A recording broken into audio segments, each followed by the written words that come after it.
Exercise 4.1 question second. Find the value of x if x square minus x plus 1, x plus 1, x plus 1, x plus 1 equal to 0. Now this determinant is of order 2 because here first row, second row, first column, second column. तर ह्या determinant मध्ये 4 element आहे. there are 4 elements, 2 rows and 2 columns. Therefore this determinant is order of this determinant order is 2. इथे determinant चे order 2 आहे कारण इथे element किती आहे 2 आहे 4 आहेत आणि 2 रोज आहे आणि 2 कॉलम आहे. First element, second element, third आणि फोर्थ. तर इथे आपण आता एक्स ची व्हॅल्यू काढण्यासाठी क्रॉस मल्टिप्लिकेशन घ्यायचं आणि मायनस करायचं आणि इक्वल टू 0. मोठे क्रॉस मल्टिप्लिकेशन तिरकस गुणाकार घ्यायचा आहे. X square minus X plus 1 in another bracket X plus 1 minus X plus 1 into x plus 1 equal to 0. आता इथे ह्या दोन ब्रॅकेट आणि इथे हे दोन ब्रॅकेट आहेत. इथे x प्लस 1 आहे, इथे पण x प्लस 1 आहे. तर आपण हे बाहेर घेऊ कंसाच्या बाहेर आणि कंसामध्ये take x plus 1 outside bracket and inside these two brackets and there is a minus in between these two brackets. X square minus x plus 1 minus x plus 1 equal to 0. X plus 1 in bracket x square minus x plus 1 minus x minus 1. इथे आपण plus तर minus केले कारण ब्रॅकेटच्या बाहेर minus आहे म्हणून sign आपण change केली इक्वल टू 0. आता ह्याच्यामधून काय टर्म्स कट होतात त्या बघायचं. तर इथे प्लस आहे, इथे मायनस आहे. Plus 1 minus 1 equal to 0. नंतर इथे मायनस एक्स आहे, मायनस एक्स आहे म्हणजे मायनस 2x होणार. X plus 1 X square minus 2x equal to 0. Equal to 0.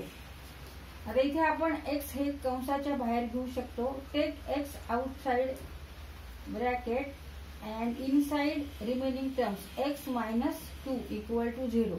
इथे आपण x कंसाच्या बाहेर घेतलाय. Remaining term is x and 2.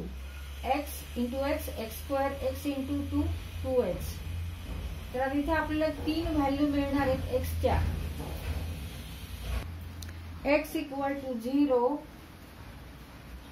x equal to 0 or x plus 1 equal to 0.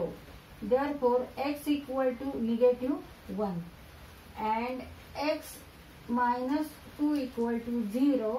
Therefore x equal to 2. और तर अशा या 3 व्हॅल्यू आहे. x equal to 0, x equal to minus 1 and x equal to 2.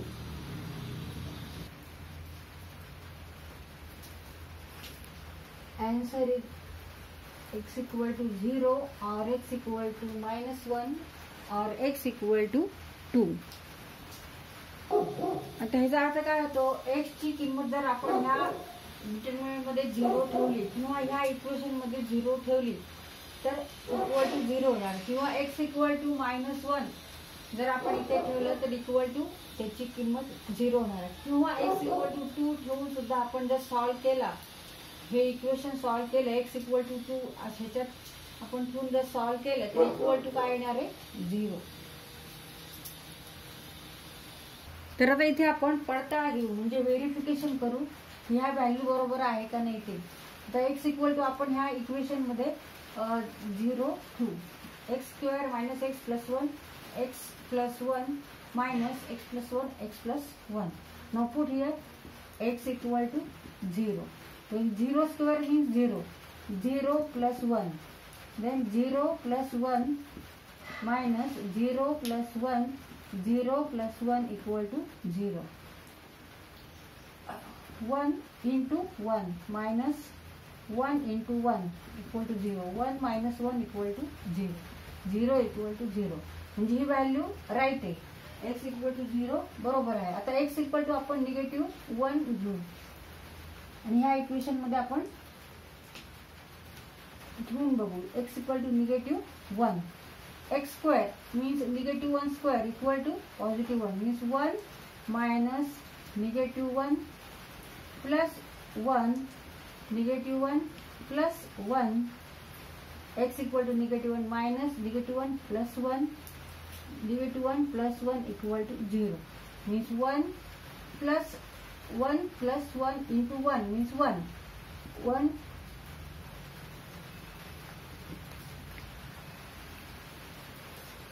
1 into 1 minus 1 0 minus 1 plus 1 0. Negative 1 minus 1 0. Negative 1 so 0 equal to 0. And 2 into 0 0. 0 minus 0 equal to 0. 0 equal to 0. म्हणजे ही पण इथे value आहे x ची. आता x equal to आपण 2 घेऊ.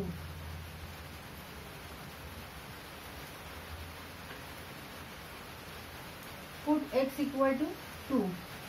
Now 2 square means 4. 4 minus 2 plus 1. 2 plus 1. x equal to 2 minus 2 plus 1. 2 plus 1 equal to 0. इथे आपण सॉल्व करू. 4 minus 2. 4 minus 2 means 2. 2 plus 1 3. 3 into 3 minus 3 into 3 equal to 0. 3 into 3 9. 9 minus 9 equal to 0. 0 equal to 0. म्हणजे ही पण value आहे x ची.